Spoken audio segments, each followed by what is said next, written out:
All right, welcome back to MLive's Dungeon of Doom podcast. I am Ben Raven. He is Kory Woods. What up, though? What's going on? Tape delay because we are in off-season mode and remotely yeah. recording. It is Wednesday, January 29th. The Lions have somehow not played a football game in 10-plus days. It feels like it was 2+ months ago at this point. But what we're going to do today on today's podcast, we're going to run through the two new coordinator hires, John Morton, offensive coordinator, Kelvin Shepherd, defensive coordinator, give you our thoughts on that, give you an updated look at the coaching staff, the rumor and innuendo, if you will, on names that might be staying or going. And then we're going to close out, just for those who know what they want when they come to this episode. We're going to run through the 21 unrestricted free agents, kind of let that serve as an off-season primer, and then we'll figure out where the heck to go with the podcast from here after this week.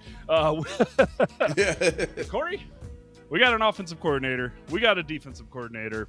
Those are the two big questions entering the offseason, and heck, man, they're done in like a week. How you feeling? Wow. Well, first off, I was not shocked at the Kelvin Shepherd hire. I think everybody pretty much felt that was the direction they were going to go, and it's good they went ahead and got it done quickly.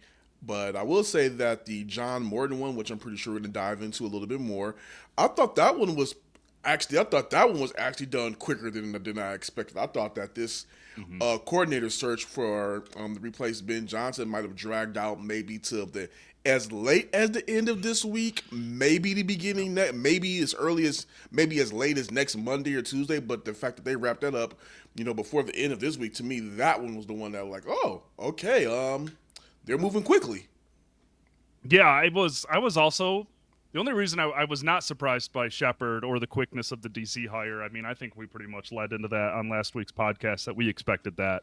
We expected Shep to be the favorite. We expected one of those internal names to be the DC, but we really expected it to be Kelvin Shepherd. But I'll say John Morton, once I had that name run across me, not surprised. I was like, holy crap, Campbell loves this guy. Loves this guy. Like, I was looking up quotes on Inkster and Tanner when I was apparently we're saying his name wrong. We got a reply last week about saying that. But oh, yeah.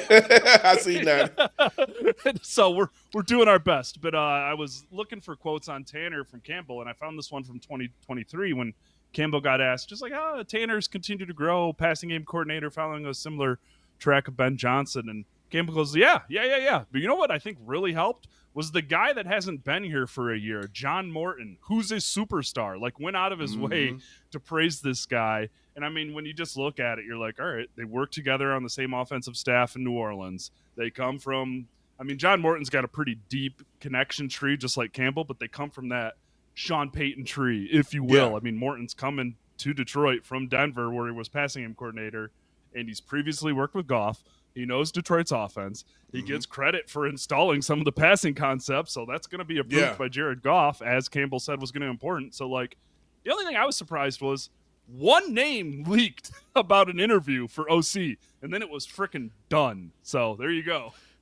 It's almost like similar to even with the DC hire, Larry Foote leaked as a potential interview, but outside of that, it went straight to Shepherd. So yeah, it was pretty shocking how in that regard, it was just pretty shocking how they got things wrapped up on the hires. But when you sit down, you look, like you said, you sit down and you think about the Morton hire, it makes more sense. The guy was here, kind of served as a mentor to Tanner. And then when you also look at the fact that him and, like you said, they both worked together during their time at the Saints on Peyton's staff.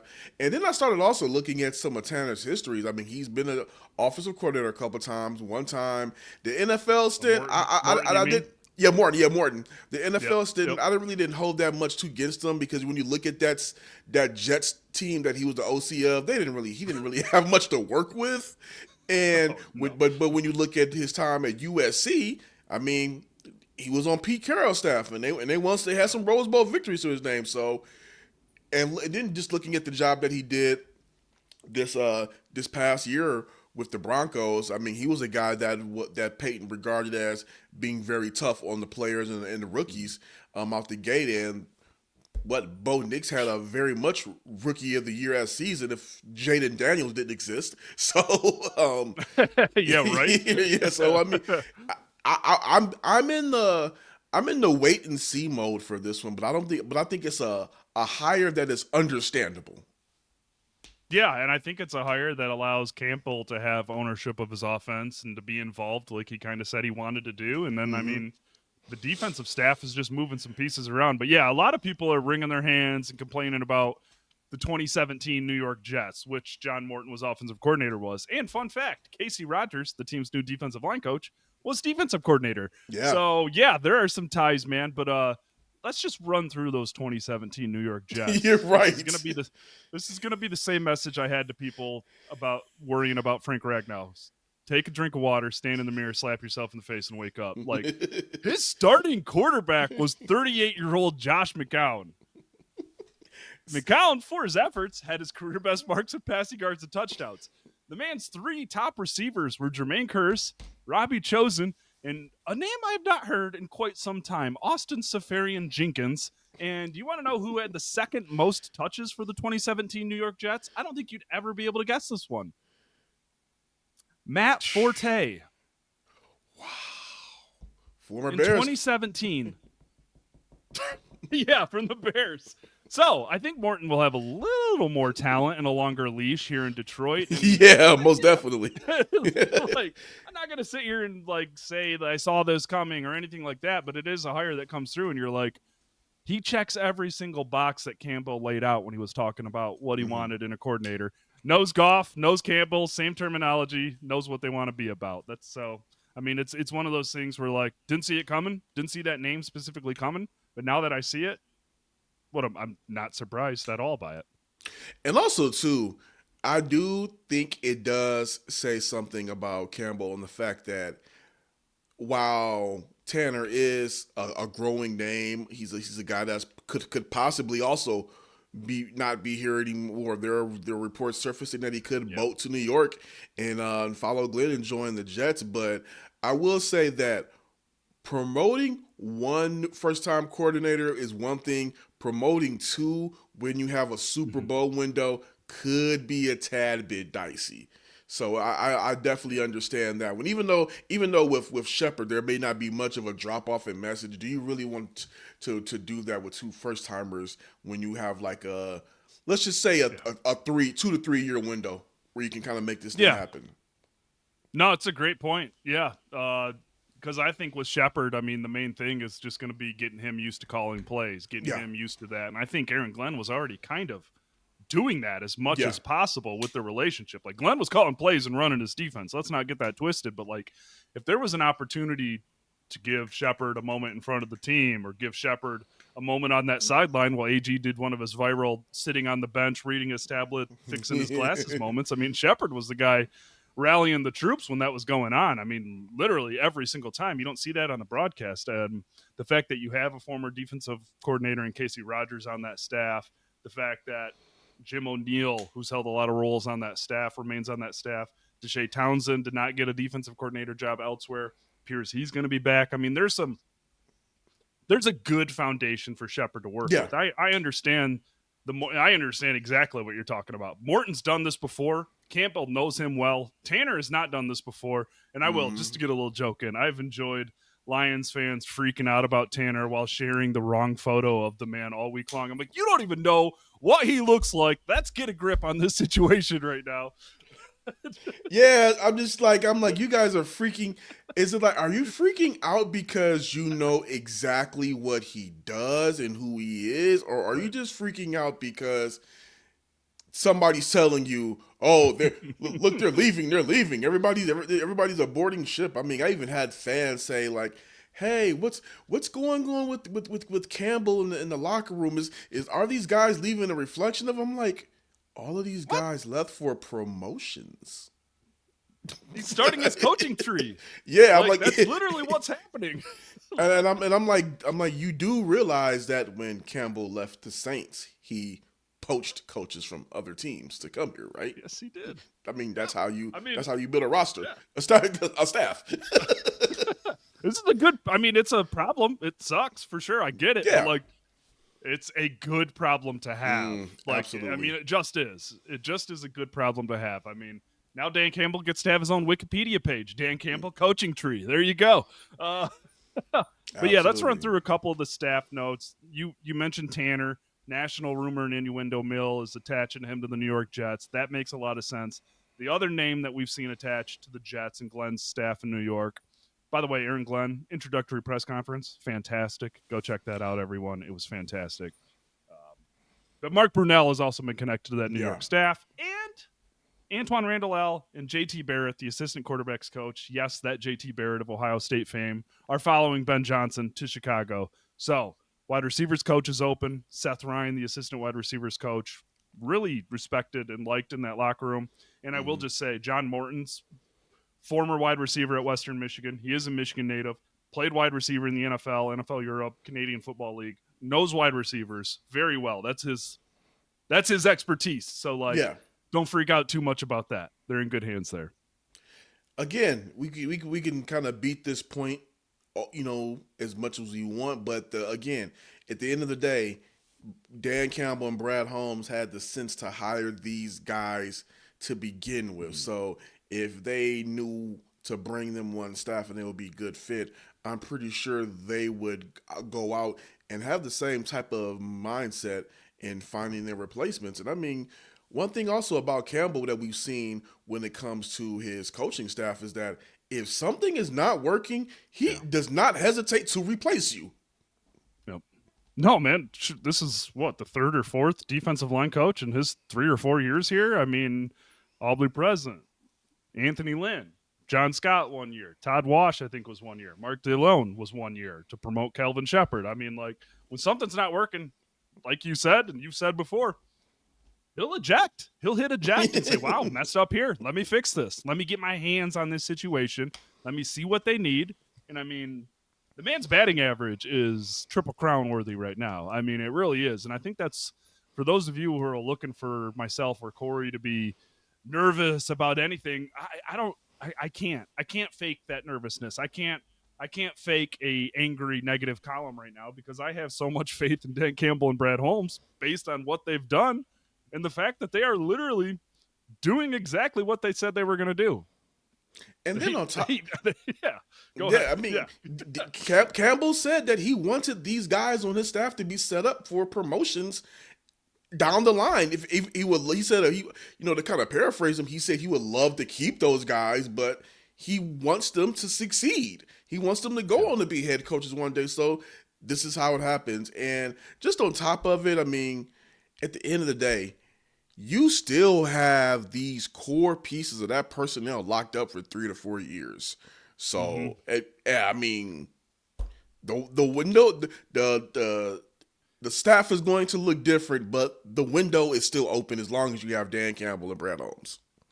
Yeah, and I just think my faith in Campbell before that was a beautiful segue into our next topic, by the way. But I just wanted to read this previous Kelvin Shepard quote about Dan Campbell and how he's empowered him to be who he is and lead the way he wants to. Shepard, this was 2 years ago. Until the Lord blesses me one day with an opportunity to be a guy in charge, I don't want to work for anybody else. Like, I just, like, when you have that effect, Shep was 35 at the time when he said that. When you have that effect on these young, rising coaches, you've got me buying what you're selling and your ability to find. You've already proven it, player talent, but coaching talent too. Like, age, I don't give a crap how old or how young these guys are. If Dan Campbell hires you, he sees a fit and he sees a role for you to help this team get better. Absolutely. And I'm not going to say where it was at just to have a little bit of fun. Kelvin Shepard has a great taste in where he shops for food. Yeah, that's right. I'm not going to say it because I'm not putting his business out there. I'm just going to say right. that we shop at the same market and he has great taste. I forgot you said you ran into him. That's fantastic. I love those meetings. Like, Yeah. I'm not going to say where it was either, but like running into Broadwood in the wild one time, it was like, he was like nervous. I'm like, bro, it's chill. I'm just getting some. Yeah, like, Hey, I'm doing the same. I'm doing the same thing you are. No microphone in hand. I too am in Dearborn right now. No, no. But no, that's awesome. That's we're gonna run through 21 unrestricted free agents. We're gonna briefly touch on the situation. Got to give credit to Pro Football Focus. They've kind of estimated some potential contracts too. We'll talk about those. You got it in front of you over there? Yeah, I had to put up on my computer, but things were getting a little bit weird with the connection. So I said, I'm just going to pull it up on my phone. I'm not going to torch the podcast by Smart making man. things more difficult than I have to be. Nope, but we're just going to run through those 24. If you want to see my personal rankings, post at mlive.com/Lions, ranking the 21 unrestricted free agents for the Lions. We're just going to run through the name. We'll run it through in the order I presented it, starting with number 1. I'll give you what PFF projects as a contract if they do it, and we'll just kind of, do you think they're back? Do you think they could be back? Do you think they're gone? Whatever. You guys know the drill. Number 1, Yeah. cornerback Carlton Davis III. Man, when he was healthy, when he was on the field, he was such a good mentor for Arnold, for Rakestraw, for Joseph, for Branch, and I think he got overlooked at how good he was as an actual player too. I think that you have that. You said they were in order of what you think is important. I believe that is the most important offseason signing is bringing Carlton Davis back, just for the turnover they've had at that cornerback position, that CB1 position. I feel that he is a guy that could at least solidify it for the next couple of years before you start grooming Terry on for a bigger role. Ennis, some of those other guys. What he's did for the locker room and just the mentality that he brought. He had that grit mentality about him as well. So I think that in the offseason, that is a guy that's going to command probably some big money on the market, but hopefully you can be able to keep him here on maybe a friendly deal so they can go ahead and keep this window open. But I mean, yeah, that's to me that's the most important. Yeah, that was I think we said it in the podcast right after the show. Like, I'm a believer in Rakestraw. I'm a big time believer in Terry and Arnold, but I don't think you can go into next season with those two as your top 2 cornerbacks, at least on the outside. Maybe Amik sticks on the outside, but and I think Amik is a player for this team next season, and that's nothing against him either. I just think Carlton Davis, man, that's a CB1. That's not your top of the line elite CB1, but the big challenge of this is he's one of the top defensive free agents on the entire market at a premium position. And if his contract is what PFF expects it to be, this man will be playing somewhere else next season. Yeah, so that's just it's a big deal. That's just a result. I mean, the Lions got cap space. The salary cap is likely to increase again. It's increased like 10, 15 years in a row. That will happen again. They'll have money to spend, but Kirby Joseph extension, Aiden Hutchinson extension. Extensions remain on the horizon. That's what happens when you draft well. So you've got to keep that money there too. But PFF projects Carlton Davis. They rank him as the 21st overall free agent in this year's class among all players. They ranked him 21st among all corners when he was on the field this year. They project his next deal 3 years, $42 million, $25 million guaranteed. He will not be back in Detroit at those numbers. If that's the deal that's out there for him, I won't be saying it, but the front office will be like, "Hey, thank you for your service." No, yeah, enjoy New York with Aaron Glenn. No, just, and just so y'all know, this is water. This is water. Yeah, you got to say that with the liquid deaths. It looks like you're cracking a Miller Lite. Yeah, as I said, this is water. Number 2 on my list was linebacker Derek Barnes. I'll just lead off with this. I don't care what his deal is. I don't care what he gets offered. I kind of put him in the territory of this guy's going to be back. Your new defensive coordinator. This was your new defensive coordinator's pet project. And continue to get the most out of him. Continue to get the most out of him. Barnes was awesome in 2023. He shows up this year. He's playing Sam. He's playing linebacker. He's playing slot cornerback. He's playing in the box. He's doing everything, and he's doing everything well. So I think no contract projection for Barnes. The national people are still sleeping on him, but his versatility and his ability to boost that linebacker depth and his love of Shep and Shep's love of him, man, sign me up to bring Derek Barnes home. Also, one thing about Derek Barnes, and it's really unfortunate that his year was cut short due to injury, but this is a guy that, there were questions about him, early on, but he really rededicated himself to getting his body, and he said his mental in order. These are things that he told me, getting his body, his mental, and his faith in order, and that was what led to his play. And that dedication that you saw is what led to him being one of the most important pieces of that linebacker core. So I believe that is a guy that you definitely want to be able to bring back if you can.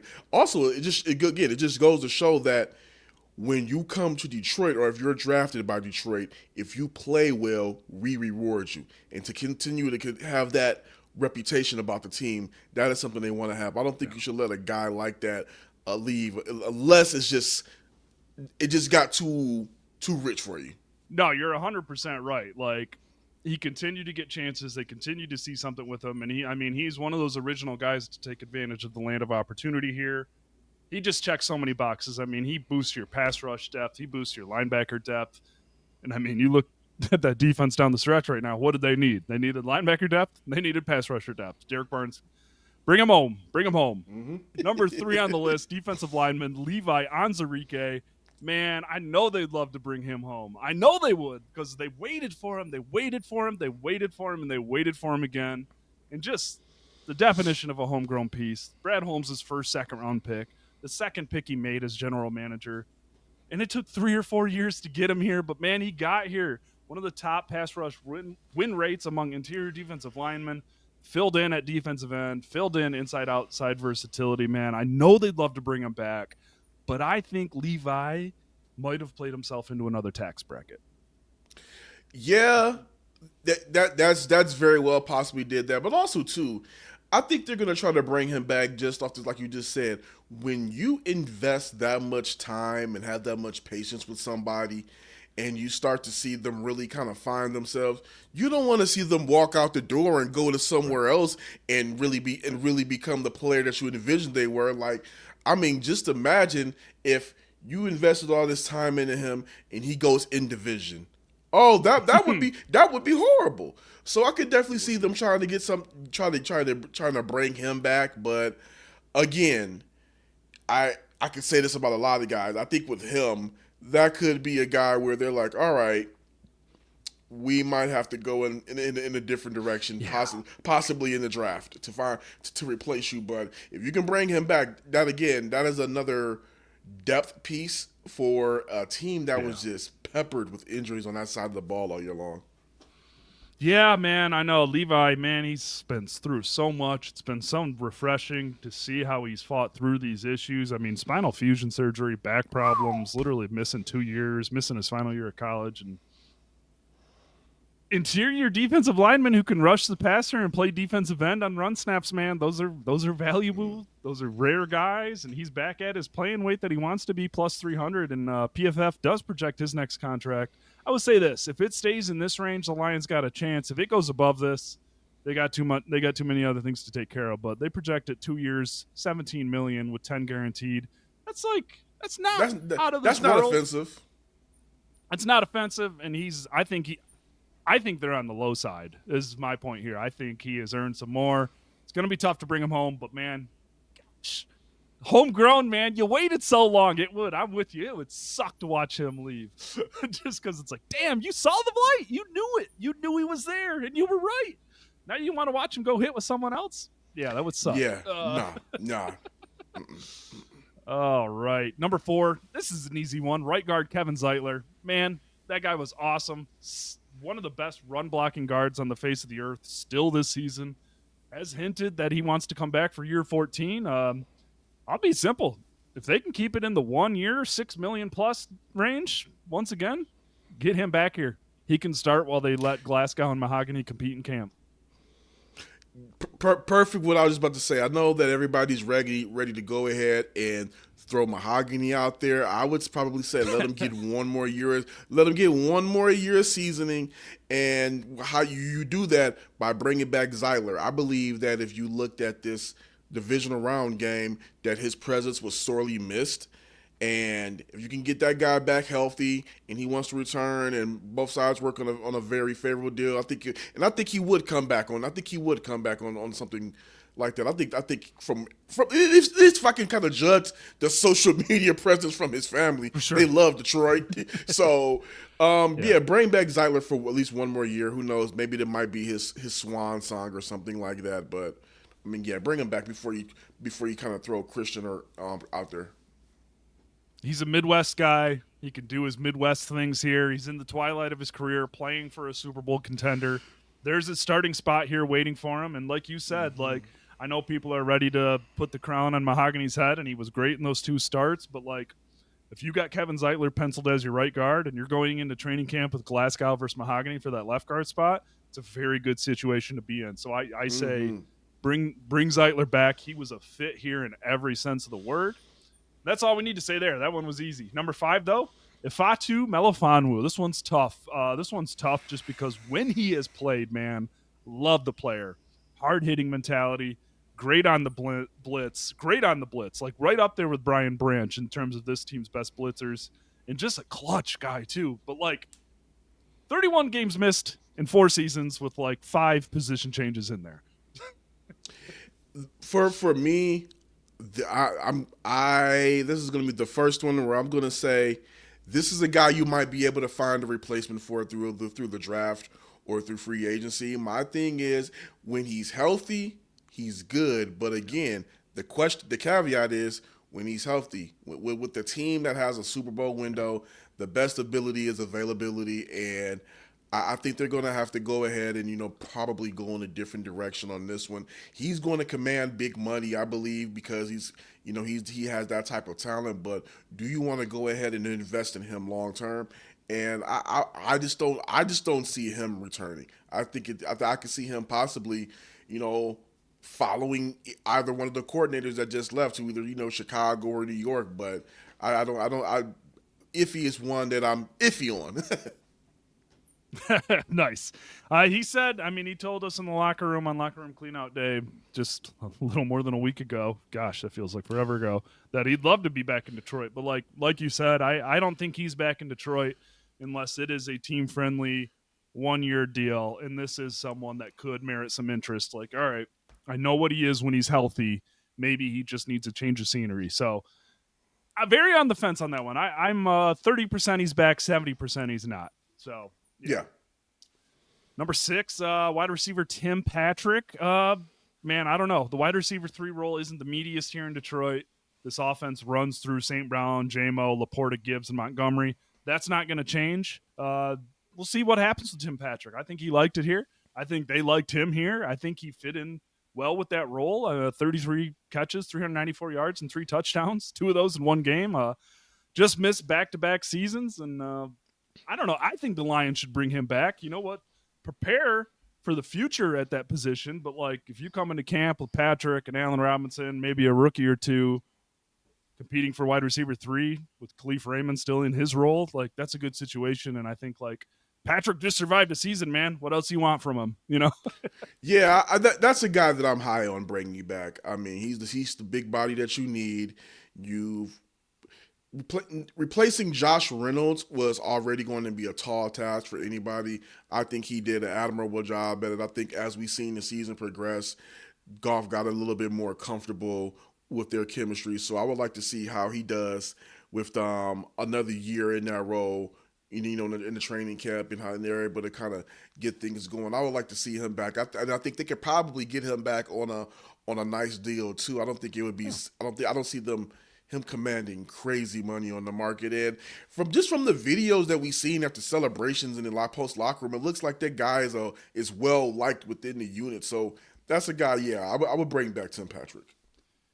Yeah, and I think maybe he gets some outside looks, maybe he gets some outside offers just because he's a receiver. But I don't know, man. I think this one lines up pretty well for them too. Number 8. We're getting into the glue guy section. We're at number 7. Excuse me. This one will be quick too. All respect in the world to Marcus Davenport. They can't do that again. No, I'm sorry to him. He has missed so much time. The talent is there. Maybe Aaron Glenn's got a spot for him in New York. I don't see it here. He signed that incentive-laden deal. He lasted 2 games and 89 snaps before another season in an injury. You can't do it. You can't. My thoughts. Play back what Ben just said. I don't have nothing to add. Oh, what do you think about John Kaminsky though, Kory? I had him number 8. What do you think about the commish? That's a really good one.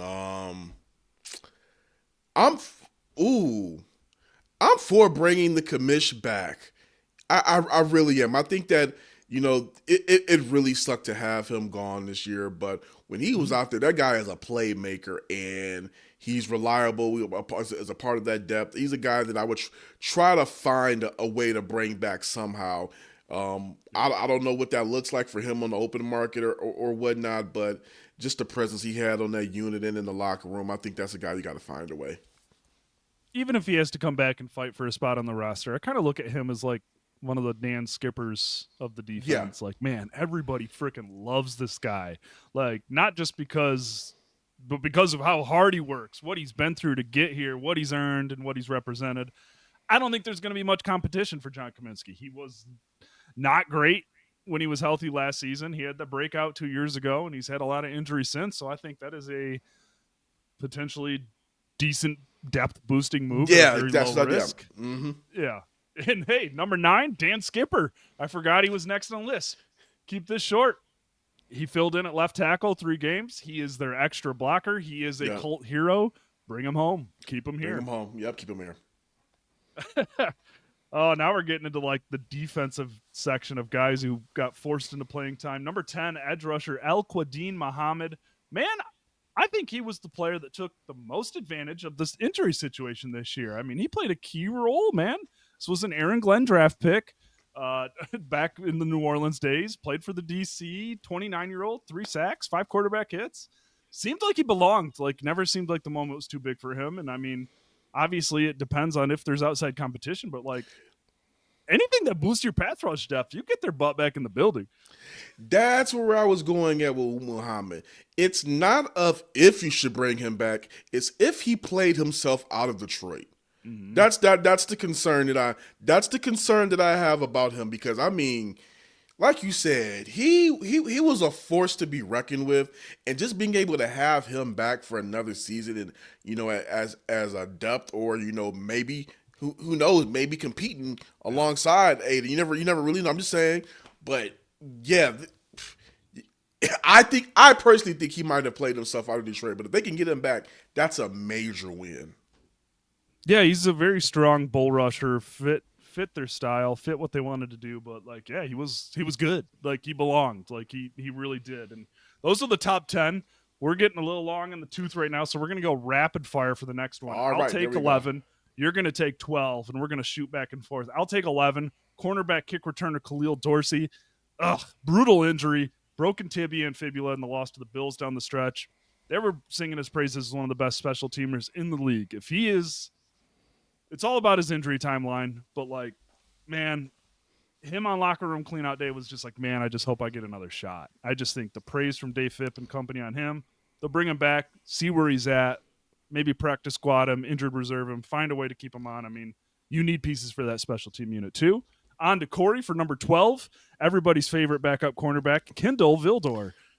Vildor, you know what? I'm gonna say this: he's good against the run, but I mean everything else leaves a lot to be desired. I think that this is an area where the Lions could improve him through the. I don't necessarily think they need to go through the draft. I think they could probably find somebody through free agency to be able to kind of fill in that depth spot, maybe be a little bit better in coverage. So I would say Vildor out. All right, I love it. He catches a lot of flack, but he's seen a lot of snaps and high pressure moments for good or bad. So we'll see what happens there. Yeah. Number 13, I will take defensive lineman Pat O'Connor, who also had his season ended to a calf injury, ended up starting, playing the most snaps of his career, was a Lions pick in like 2017 or 16 out of Eastern Michigan. And I said, love something like Pat O'Connor loves pumping up the Ford Field crowd because like if he's on the field, he's pressing the R3 button, pumping that crowd up. Like he loves doing that, man. But yeah, we'll see, man. I think there's going to be a point where the defensive line runs out of spots, but Dan Campbell could not help himself with this guy. So Yeah. I think the love internally of Pat O'Connor and the fact that he played a lot of snaps and seemed to be getting better as they went on. Get Pat back here. Let him compete for his spot. He surprised us all a little bit this year. Back to you, the man. Calvin Shepard didn't even know his last name when he signed with the Lions. We got linebacker Ezekiel Turner. Again, you're going to have to go out in free agency to keep to go find guys for depth reasons. This guy has already played here. You know what he's made of. You know where he excels at, and I think he would definitely be a great addition to the special teams. This is a guy I think that you find a way to go ahead and keep because he's already proven that he belongs here. Why let him walk out the door? And you know you're going to need a guy like him for your depth. Yeah, no, I loved him on special teams. I think Turner's back. I think Turner gets a chance to stick. Number 15 is linebacker Ben Neiman. I think Turner, younger, took advantage of the opportunity. Now, Ben Neiman played a lot of snaps at linebacker down the stretch out of necessity. He is who he is on special teams, but you know what? I think Turner over Neiman, get a little youth in there, get someone who took advantage of that land of opportunity. So yeah, I think Neiman's out. I think Neiman will find another opportunity. I think Turner will step into that spot and kind of new age Anthony Pittman with Pittman back too. Number 16 didn't get to. Oh, he did play a little bit this year. Yeah, torn pectoral injury, but defensive lineman Kyle Pecco. You need depth. I'm just one, and then Pecco definitely did that. He's been, when he did step on the field, he was all right. I think that's also another area where in maybe free agency or in maybe sometime, maybe somewhere later in the draft, that you can just go ahead and just add another name, maybe a younger one, to be able to improve in that area and get you more of what you need. So on Kyle, I'm gonna say pass. All right, I'm gonna let you take number 17 too because you talked to this guy a lot. Wide receiver Allen Robinson. This is a very, very tricky one. Robinson is a little bit on the older side, and if you're already talking about bringing back Tim Patrick, do you want to go ahead and bring back Robinson too? I'm gonna kind of like I'm gonna waffle on this one. I'm gonna say null and void. If you move on from him, understandable. If you bring him back, it's also understandable. I mean, first off, he's a good locker room guy, a good veteran for everybody to lead on to. When his number was called, he answered the bell. I'm just wondering that we talked about this wide receiver 3 role.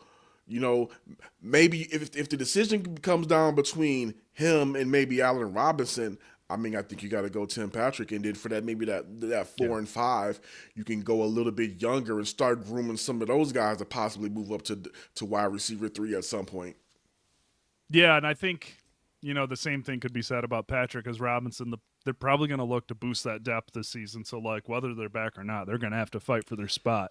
Yeah. So yeah, I think I just think, man, it's tough to even pencil Allen. He was on that roster like all season, had 3 catches for 30 yards. They all went for first down, so shouts out to the Detroit native. I'll take 18. We got cornerback Emmanuel Mosley. Man, what a good guy. What a tough journey. They've waited. It just has not happened. Torn his ACL 2 snaps into his return last year. Tore his pectoral, pregame setback, got an illness. If Mosley's going to step on an NFL field again, it's going to have to be elsewhere. I'm going to pass on Emmanuel Mosley with thoughts and prayers and best wishes to that man because what a warrior. He's tried everything he could to get back into it. Yeah, and I talked just real quick. I talked to him in locker room cleanouts. You said the key word there. If he steps on an NFL field again, because just from talking to him and the stories on MLive, it sounds like he's contemplating whether that's going to be a possibility or not. Not surprising at all. I mean, what he's been through to even be in a locker room today deserves praise. I'll take 19 too. Jonah Williams, one of those practice squad poached guys. Listen, Brad Holmes scouted him when he was at the Los Angeles Rams. There's clearly something he liked there, but like if you're giving me the choice between a Kaminsky, a Pecco, or an O'Connor, I'm taking those 3 over this guy. So moving on there. And you get to take a fun one. Number 20, quarterback, Teddy, 2 gloves, Bridgewater. Well, the key thing about it is if Bridgewater wants to come back. I mean, that's the real big thing about it. I mean, I would say that if Bridgewater wants to play another NFL season, I think that is a guy you have to bring back again. Another good locker room guy, and also for the simple fact that this is still a Super Bowl window, and you're hoping that nothing happens to Jared Goff.